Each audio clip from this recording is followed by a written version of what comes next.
نروح لباكيتشات الغلابة. هي الأويانة. قليل يعني متفائلين. ما نذاكرش اللون ده في الأولين. ماشي. عد.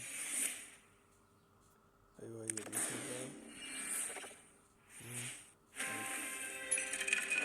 عزمتين حلوين. عارف.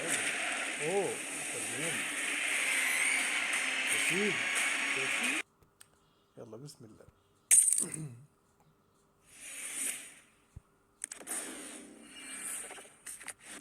ماشي. ايه ورينا يا عم. اسبانيا الله. ماشي.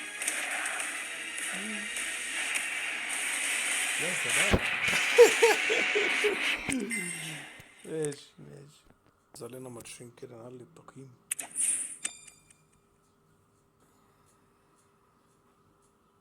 ده انا هاكل علقة.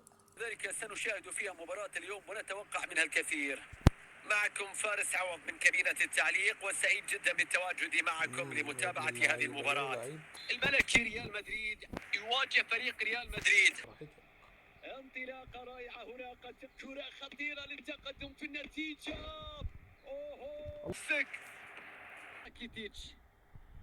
لوكاكو في فرصة، في محاولة. اوهو لفريقه للتقدم نحو الامام واقتناص هدف الفوز. ويعني ايه ده يا اسطى؟ ها هي الان تاتي صافرة الحكم معلنة عن نهاية المباراة بتعادل الفريق. لكل اللي بيلعب يا شباب اللعبة دي من النوع اللي هو ايه ما بيحبش يخسر او بيلعبها بدم حامي كده. لا بص، اي لعبة اونلاين عموما ما تلعبها وتاخد الموضوع على صدرك انت الخسران.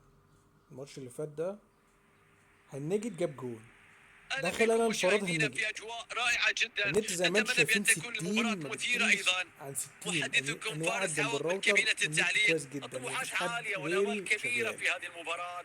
فريق بس ريال دي نصيحة مدريد بقولها لأي في حد مواجهه باريس سان بيلعب جيرمان. اونلاين راح وكده. تكون مباراه مهمه، مهما اختلفت السياقات والحسابات لكل مباراه تبقى لها اهميتها الكبرى على المستوى القريب والبعيد. هل تستغل الفرصه؟ ضربة جزاء صح. ممكن لوكاكو في فرصة في